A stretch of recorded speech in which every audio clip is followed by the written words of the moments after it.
MIM के उम्मीदवार ओखला से शिफाउर रहमान साहब मेरे साथ हैं। शिफा भाई, कैंपेन आपकी कैसी चल रही है? अल्लाह का शुक्र है, मेरी कंपेन नहीं चल रही है, ओखला की आवाम की कंपेन चल रही है। बताइए कि इलेक्शन जब होता है तो उसमें बहुत तरह की चीजें होती हैं, इल्जाम दल इल्जाम। आप किसी पार्टी से हैं तो उस पार्टी पर इल्जामात लग जाते हैं, फला कि आप एजेंट हैं, फला आपको इस्तेमाल कर रहा है, आप पर भी इस तरह के इल्जाम लगाए जा रहे हैं। हालांकि आपसे हमदर्दियां और सिंपैथी और वोटर्स के दरमियान पाई जा रही मैदान के अंदर, लेकिन फिर ये भी चीजें चल रही हैं।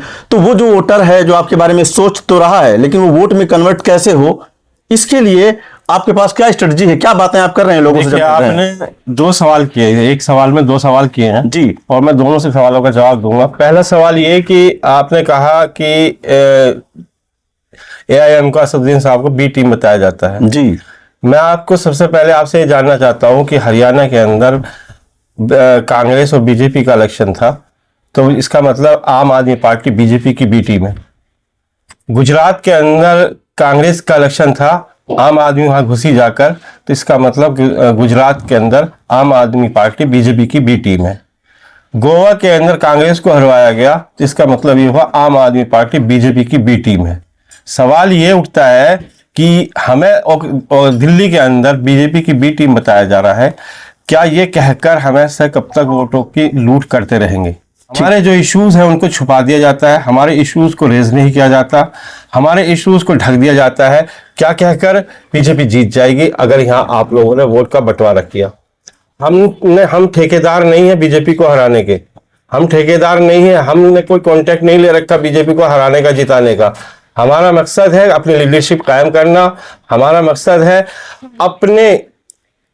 अपने तौर तरीके से अपनी बात को मनवाना, टेबल पर बैठ के बात करना, नेगोशिएट करना, शुरुआत करना। कहीं से तो शुरुआत करनी पड़ेगी। मुझे मैं पूरी बात कह दूं, कहीं से तो हमें शुरुआत करनी पड़ेगी लड़ाई लड़ने के लिए।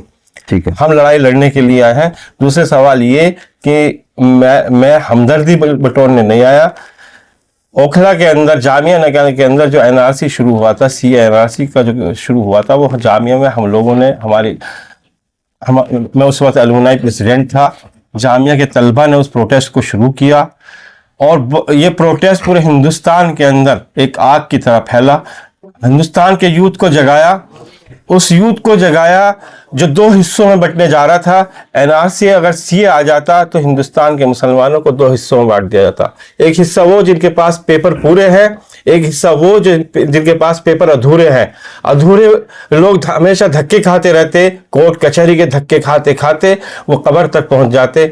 उससे कहीं ना कहीं हमने स्टॉप लगाने का काम किया, हमने नहीं किया। और ये लड़ाई कोई आज की लड़ाई नहीं है, कोई ये लड़ाई की नहीं है कि हम ये नहीं समझ बैठे कि ये लड़ाई खत्म हो गई है। ये हमने अपने कौम मिल्लत के लिए लड़ाई लड़ी है, हमदर्दी के लिए लड़ाई नहीं लड़ी। सबका अपना काम है, हर इंसान ये चाहता है कि लड़ाई तो लड़ी जाए, लेकिन मेरे घर का इंसान न लड़े, मेरा पड़ोस का इंसान लड़े, मेरे बगल का पड़ोसी इस लड़ाई को लड़े। लेकिन इंशाल्लाह आने वाले वक्त में हर इंसान, हर नौजवान अपने घर से ही लड़ाई शुरू करेगा। हम ये चाहते हैं कि अपने घर से लड़ाई शुरू हो। हमारे अपने घर से जो लड़ाई शुरू करेगा वही ताकत और आपके जो अपोनेंट हैं, अपोजिशन में जो लड़ रहे हैं, वो तमाम लोग आपकी इस कुर्बानी को सराह रहे हैं, रिकॉग्नाइज कर रहे हैं। शिफाउर रहमान साहब से हम के साथ हैं, लेकिन शिफाउर रहमान साहब को आना नहीं था और शिफाउर रहमान साहब किसी और पार्टी के साथ जो आ गए उसकी वजह से ये दुश्वारी हो गई।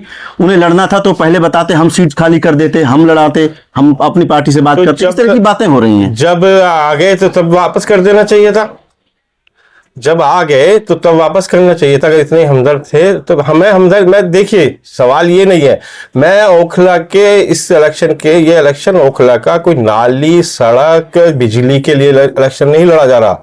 30 साल पहले भी यहाँ खंडरों में 2-2 किलोमीटर से तार कटवे डालकर लाइटें आती थी, तब भी यहाँ लोग रह रहे थे। सवाल ये है कि ओखला का मैसेज पूरे हिंदुस्तान में कैसे जाए। हिंदुस्तान के अंदर ओखला के अंदर जो मुसलमानों की जो तंजीमें हैं, जितने भी हेड क्वार्टर है वो ओखला के अंदर है। ओखला की आवाज़ पूरे हिंदुस्तान में जाएगी, क्योंकि हिंदुस्तान का हर कोने का, हर प्रदेश, हर सूबे का यहाँ कोई ना कोई बाशिंदा ओखला के अंदर जी, रहता है। आप मांगते हैं लोगों, आप आए हैं तो लोगों से मिलते हैं, वोट मांगते हैं, आप कंपेन कर रहे हैं, मुलाकात कर रहे हैं। सबसे जब बड़ी चीज, सबसे बड़ा सवाल आपसे क्या होता है? दूसरे, आपकी यूएसपी क्या है? किस बुनियाद पर वोट मांग? क्या सिर्फ यही कि शिफाउर रहमान साहब ने कम्युनिटी के एक इशू को लेकर के आवाज उठाई, उसके बाद वो जेल पहुंच गए, इस वजह से सिर्फ वोट दे देंगे लोग आपको? शिफाउर रहमान अपने लिए वोट नहीं मांग रहा। शिफाउर रहमान की जो यहाँ अवाम है वो वोट मांग रही है। ये अवाम की आवाज है जो मुझे चेहरा बना के सामने पेश किया गया है अवाम ने। मैं कोई कैंडिडेट नहीं हूँ, यहाँ का हर वो बाशिंदा कैंडिडेट है जो मिल्लत की हमदर्दी, मिल्लत का दर्द रखता है, वो हर इंसान कैंडिडेट है यहाँ। शिफाउर रहमान को आज यहाँ हराएंगे तो एक शिफाउर रहमान को नहीं हराएंगे, जो आने वाले 10 शिफा पैदा होने वाले थे, आप उन लोगों को हराएंगे। कल हम एक प्रेस कॉन्फ्रेंस में थे, वहां पर एक उम्मीदवार ने प्रेस कॉन्फ्रेंस की स्पेशली तौर पर, और उसमें ये बात बहुत साफ तौर पर आपकी पार्टी पर इल्जाम लगाया गया कि उनकी पार्टी को बीजेपी फंड कर रही है और शिफाउर रहमान के लिए लोग लाए गए हैं, चलाए जा रहे हैं मैदान में, और ये डिस्ट्रॉय किया जा रहा है। कहा यह जा रहा है कि अगर आपकी वजह से यहां पर बीजेपी जीत जाती है तो एक संगीन तारीखी गलती होगी। ऐसी बातें मैदान में कही जा रही हैं। तो वो जो जिनसे आप बात कर रहे हैं, आप क्या कहेंगे उनसे? देखिए, जो लोग भी ये बात कह रहे हैं वो लोग तो बात कहने के बिल्कुल हकदार नहीं है। मैं पर्टिकुलर किसी पे कोई इल्जाम नहीं लगाना चाहता, लेकिन जिसका एक पैर बीजेपी में हो और एक पैर दूसरी पार्टी में हो तो मैं उसके लिए कुछ नहीं कहना चाहता ज्यादा। सीधी बात ये है कि ये इलेक्शन इल्जामात का नहीं है। मैं किसी पे कोई इल्जाम नहीं लगाना चाहता। एक बात मैं तरह का। जी एक लाइन में अपनी बात मैं आखिरी मुकम्मल करता हूं ये इंटरव्यू। आप अपने वोटर्स से हमारे चैनल के माध्यम से क्या बात कर रहे हैं? मैं आपके चैनल के माध्यम से ये बात करूंगा, हक के लिए खड़े हों, हक के लिए वोट दें। शिफाउर रहमान को वोट ना दें, हक के लिए वोट दें। जो सही है, जो सही फैसला, जो आपके लिए सही तरीके से लड़ सकता है, आपके जो पार्टी में आप जो उसके लिए वोट ना करें जो आप अपनी जिस पार्टी में अपनी आवाज ही ना उठा सकते हो। जो इंसान अपनी पार्टी में आवाज ना उठा सकता हो, केजरीवाल जी ने जब CA/NRC का प्रोटेस्ट चला था तो उस वक्त एक ट्वीट किया था, 2 दिन बाद ही CA/NRC का प्रोटेस्ट शुरू होते ही 2 दिन बाद एक ट्वीट किया था। उसमें उन्होंने कहा था कि अगर दिल्ली पुलिस हमारे पास होती तो ये हम 2 दिन के अंदर ये प्रोटेस्ट खत्म कर देते। तो सवाल ये है कि आवाज किस पार्टी के अंदर बुलंद की जाएगी?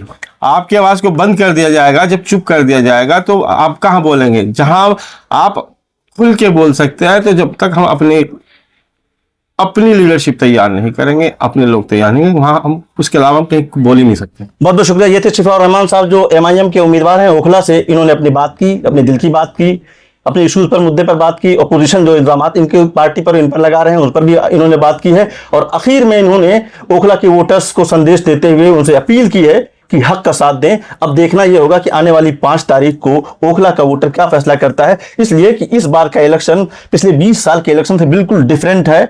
चतुष्कोणीय मुकाबला, त्रिकोणीय मुकाबला, पहले 2 कोणीय मुकाबला होता था बीजेपी और कांग्रेस में, बाद में त्रिकोणीय मुकाबला हुआ, आम आदमी पार्टी आ गई, अब चतुष्कोणीय मुकाबला देखने को मिल रहा है, MIM साथ में आ गई है।